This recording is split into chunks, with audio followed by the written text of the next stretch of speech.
Hey everybody, welcome back to another episode of Gavinsky's Tutorials. Today I'm looking at Pipa by Klevgrand, which is a really fantastic vocal synth. And it's been a great year for Klevgrand. They've done a few apps that I've already reviewed, so check those out if you haven't seen them. I did a video on Skaka, did a video on Ting, both fantastic apps. Now, Pipa, I've got 3 copies of this to give away to subscribers to the channel. And if you're not a subscriber, it doesn't matter, you can subscribe now. And all the details of what you've got to do to win are in the pinned comment at the top of the YouTube comment section. So take a look at that and good luck everyone. It also contains the details of how you will know if you have won. So give that a good read, please read it thoroughly and carefully. All right, so in the video today, I'm going to go through all the main features of the app. And one of the things I really want to focus on is how to use the wonderful options for expression that they've put in here, that I think that some people who just took a cursory look at the manual might not really pay enough attention to. And if you don't pay attention to these, you're not going to be using this app to its full potential. All right, let's get started here. Let me first give you an audio example of one thing that I did with this.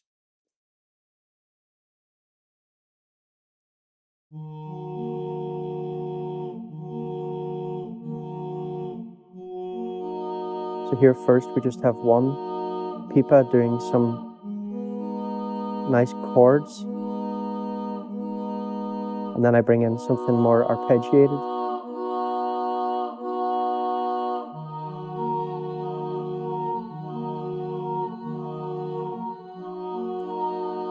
And then some other playing over the top.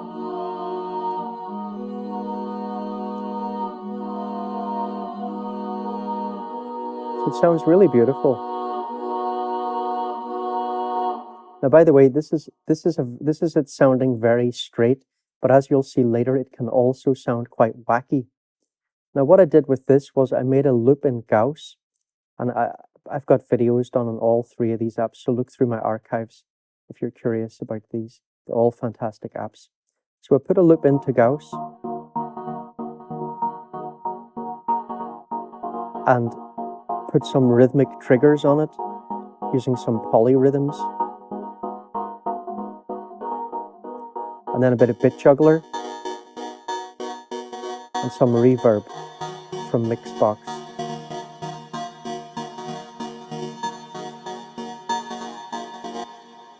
So, I mean, there's so many really cool things that you could do with this.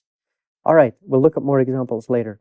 Now, let's look at the setup here of the app. And let's talk a little bit about how this works. So basically what Klevgrand did was they took a couple of people from their team and recorded lots and lots of samples of their voices, recorded them singing, one a man, one a woman. And then they basically chopped these up, made wavetables out of them. And so what we've got here is it's not a sampler, they said it's a mix between wavetable synthesis and granulating synthesis. And this makes this much, much, much more flexible and powerful than if it was based on just samples. Okay, so let's have a little look at things here.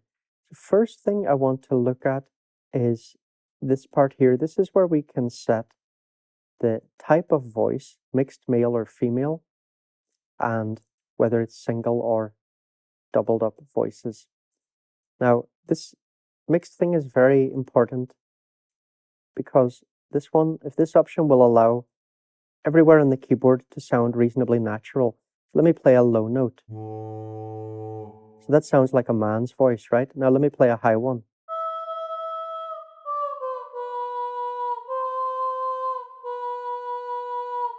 This sounds like a girl, right?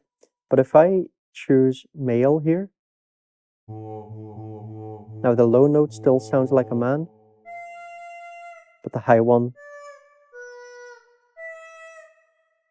doesn't sound like a man or a woman, right? Really. But it does sound pretty cool. So, I mean, you may want this. It depends exactly what sound you're looking for. If I take the female one, on the high notes, it sounds like a woman. On the low notes, it's not as convincing as the male voice, right? Compare.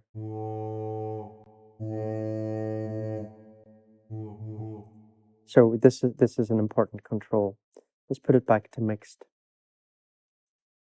Okay, so single and double.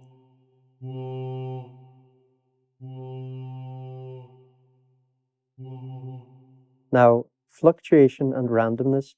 Randomness can bring in small little random elements that might make things a bit more interesting and make it sound more natural. Fluctuation, if this is set high, we'll get faster morphing between wavetables. But there may be artifacts. So if you're getting some vocal some little weird noises, some artifacts, you can try bringing the fluctuation down. If it's too robotic sounding, you can bring the fluctuation up. Now these are things that you'll notice on some patches and not on others, so I won't demo them right now. The LFO section is brilliant, and I'm going to look at that later.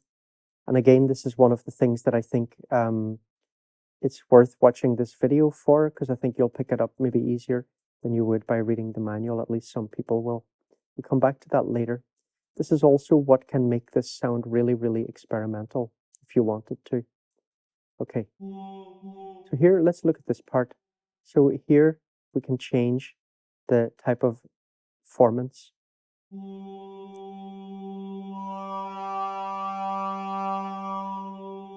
So here it's changing from an O to an A sound. And we can change the dynamics.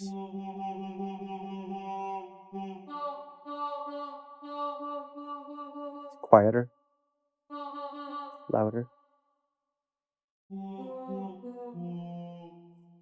Now, this is very important. So we can modulate the vowel sound, or we can modulate the dynamics. So we have these three sliders: velocity, control 1, and control 2. Now, let's look first at the setup here, because in the setup, we can choose what will be control 1 and what will be control 2. You can also use MIDI learn, by the way, or you can select from a certain limited number of options here. If the source you want is not here, then you can just use MIDI learn to get it to recognize the source. So here I've set it up that mod wheel is control 1 and key tracking is control 2. Here you can change the attack level of these controls. Let's pop out of this for a second and go and just check out an example of what this can sound like. So if I take this mod wheel here, which I've connected to this is Rosetta XY. This is from the Rosetta suite, which I reviewed about a month ago. I've done 2 videos on this actually. Go and check those out. So what we need to do is we need to feed that MIDI in here. So I just choose Rosetta XY here.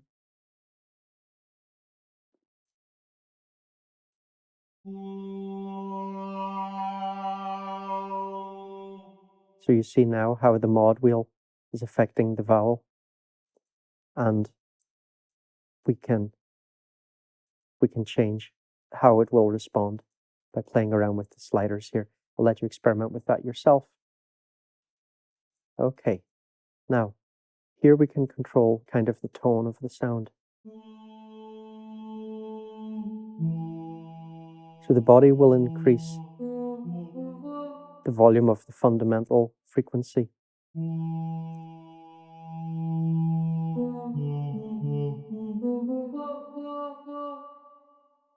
Nose. This adds or takes away some stuff around the 3 kilohertz region. Give it a more nasal sound. Air adds some noise at high frequencies.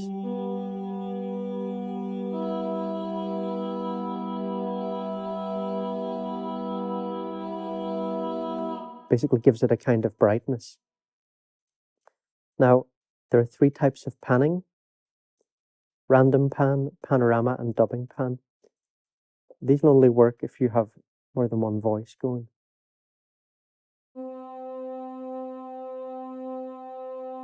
This, by the way, controls the width of the panning. This dubbing pan will put one voice to one side and one to the other. Panorama is quite cool. You hear the difference there? So the lower voices are coming on the left side more, and higher voices are panned more to the right. Random pan will just pan things randomly.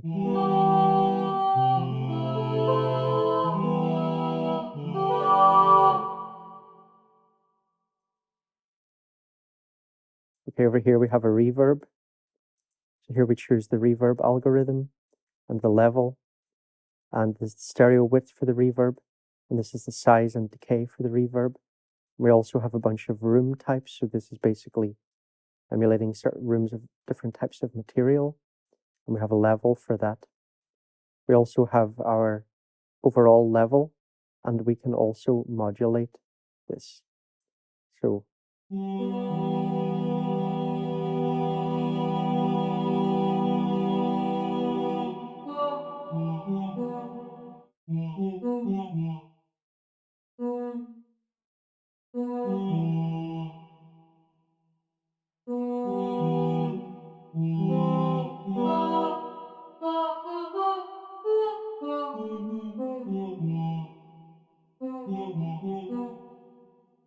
okay, now let's look at the LFO section. This is one of my favorites. So give you a couple of examples first. We go into the presets, go to experimental. Let's take this, for example, the bee's knees. Have a listen to this.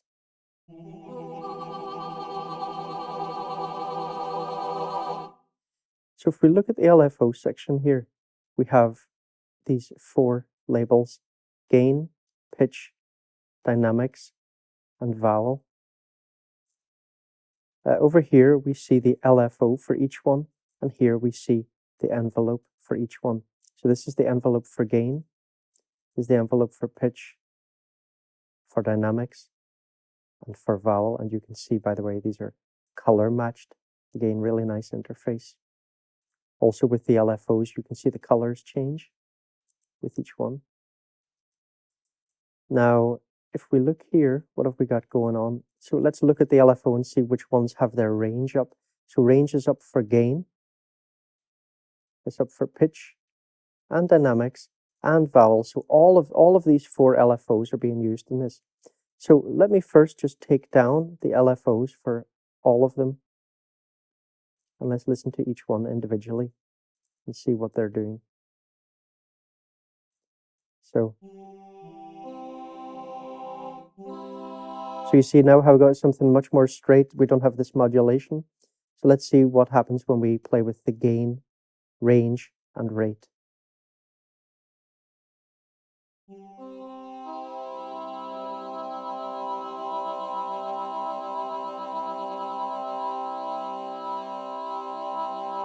So you see, this is tremolo, right? Now, with the control 1 modulation, this will basically determine control 1, how much will this affect this LFO. So let's play with the mod wheel and see. So now that's the vowel that's come in there, right? So that's not actually this gain thing. Let's turn this up and we'll start to see this changing the gain as well.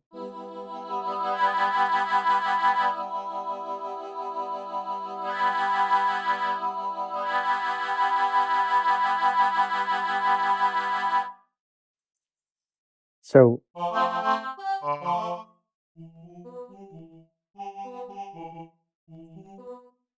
let's try pitch.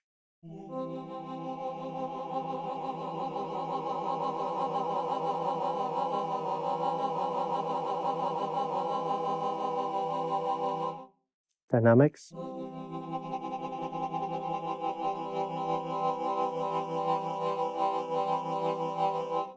And vowel. Bring the dynamics down first.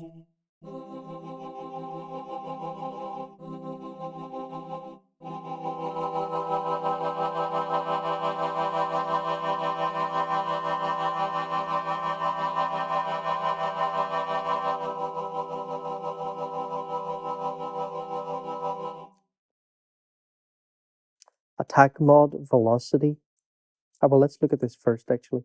So here we have our LFO shapes. So we've got a choice of 4 different shapes: sine, triangle, square, and saw.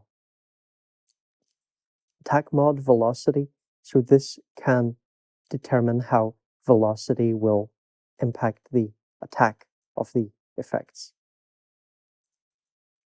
Gain, pitch, dynamics, vowel. So if we look at gain here, so here we have our envelope, and you can see this one is slightly different from these because these don't have decay. Only the gain has decay. All of them, you can change the curves by dragging here. So we can change the curve for attack, and we can change the curve for release as well. Now, if I change the release time for one, that will be the same for all of them. See here, I put this up here. Let's go to dynamics. Now you'll see it's also here. If I bring this back down and go back to pitch, it has also changed. Now, the pitch, dynamics, and vowel have a weight thing here that will determine how much the envelope actually affects these things.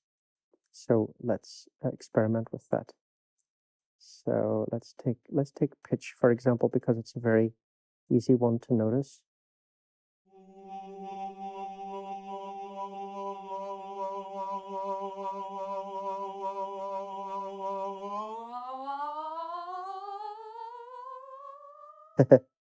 So you see, when I took my finger off the key,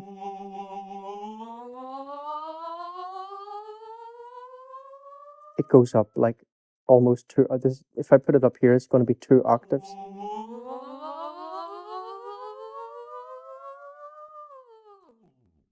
Now let's see this one.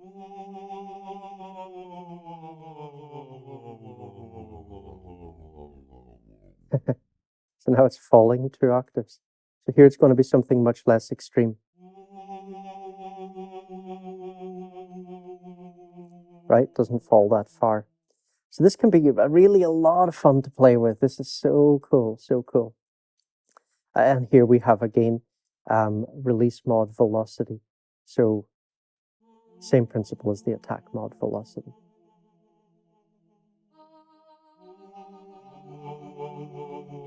Let's look at a couple of presets.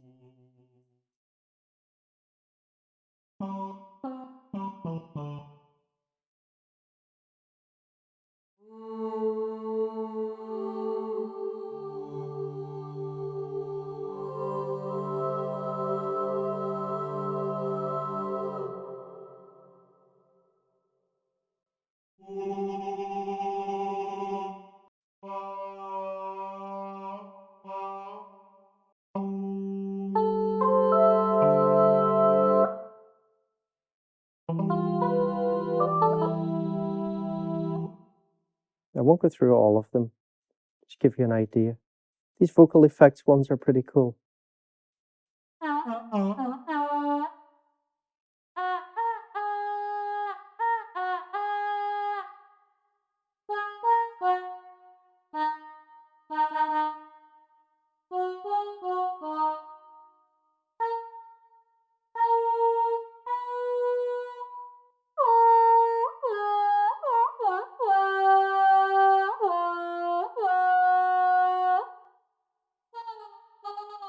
I love this one.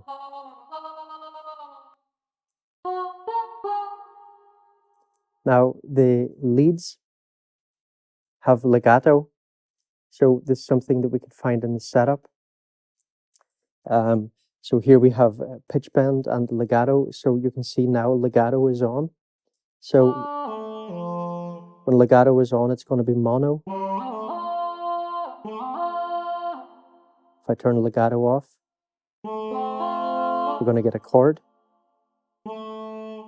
And if I put the pitch glide time up, when I play one note and then play a second note, if this is up high, it's going to take a long time to glide up to from the first note to the second note.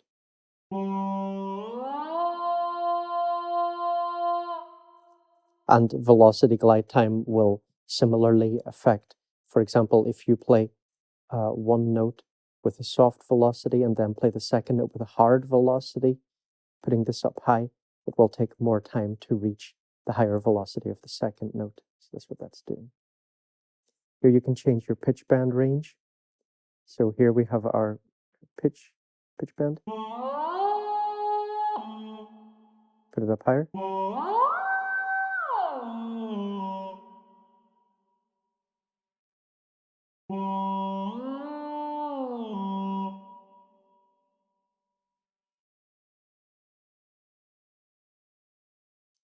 So this has maximum 24. Here we have the attack of the pitch bend. You see how that took a long time to catch up with the highest level on the pitch bend wheel.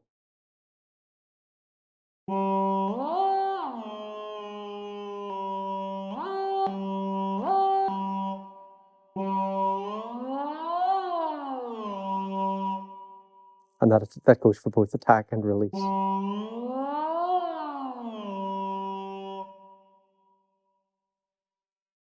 Okay, let's listen to a couple of more examples. So it's a lot of fun to trigger Pipa from some generative MIDI apps, like here I've got Riffer, for example.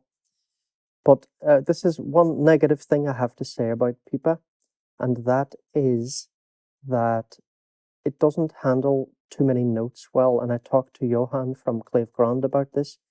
The iPad version has less polyphony capability than the desktop version because they're worried about CPU.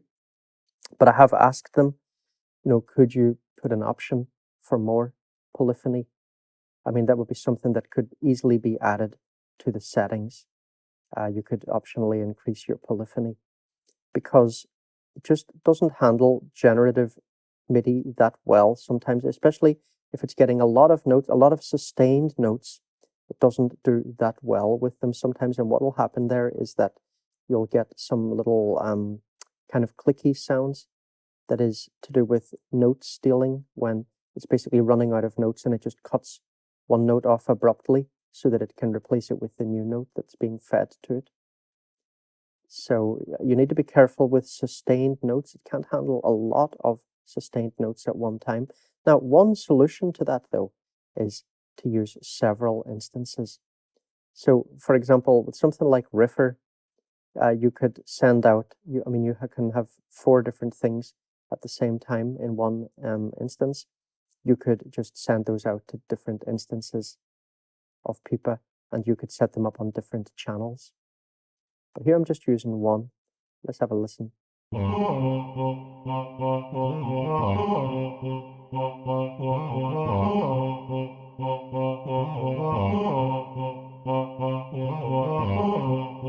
Now, I'm just using 3 of those voices. I found when I used 4 that I got some clicking, but there's no click in there. So what I did with this one, again, I put a bit of reverb on it,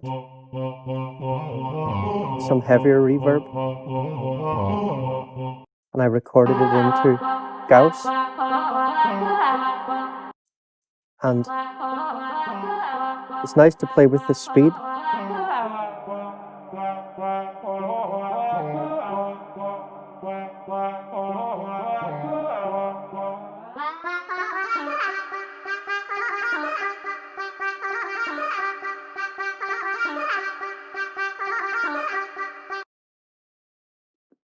Let's look at another one. If you're a regular on the channel, you may remember that a few days ago when I did my AUM MIDI mixer tutorial, I used some loops that I made in Gauss, and I said I'm using an app that I can't reveal here. Well, this was Pipa that I was using, and what I did was I used Rosetta particles to generate some sounds in Pipa.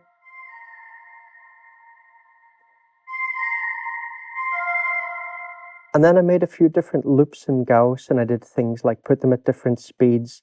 Some I used different reverbs and a bit of bit crushing and things like that. And then I used a MIDI mixer to kind of automate a little bit of a mix. And let's see then. So here basically we have an instance of Gauss that's pretty normal sounding. We got another one here that it has a lot of bit crusher on it. That's what's coming in here. And we've got another one here that is half speed. The others are half speed. This is half the speed of them. It's quarter speed.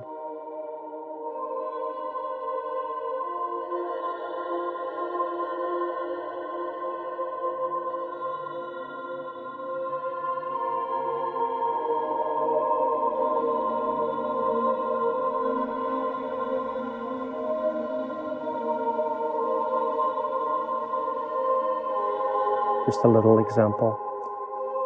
I think this has a lot of potential for ambient music. A lot. Look at another example briefly.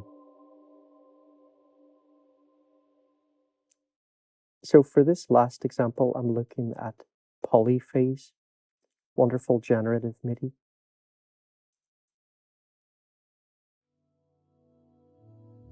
Now I put up my buffer here to 1024.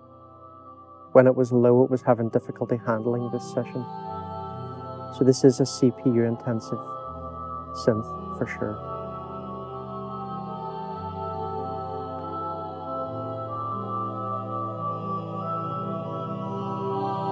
But it sounds so great.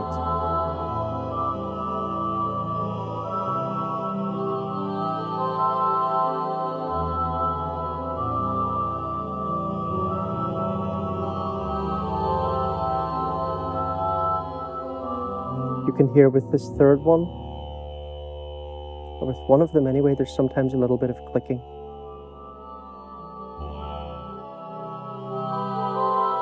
Probably this one.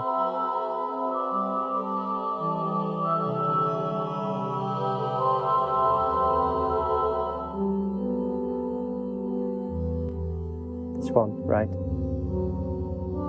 So it's basically running out of notes. So I do hope that the polyphony is something that could be extended. It's not quite enough for using with generative MIDI like this. And that's a pity for me because I love using these kind of things. But I haven't run into any problems playing Pipa from just a regular keyboard. But definitely for generative MIDI, even splitting it up into multiple instances like this, it can still struggle. You can imagine if I was trying to pipe this MIDI into one of these instances, it would be clicking like crazy. Now, overall though, really love this. I think it's beautiful. It's very, very expressive. I love how we've got the setup options for the different controls here. What I'd really love is if this did become MPE. I think it would be just fantastic as an MPE synth. So thanks for watching everybody. And if you haven't given this a thumbs up and stuff yet, please do. If you enjoyed the video, it does help out the channel and I really appreciate it. And subscribe if you haven't subscribed yet. I usually have free copies of apps to give away to subscribers when I do videos on new apps. So subscribe and hit that notification bell. And I hope you enjoyed this and see you in the next video. Take it easy, folks.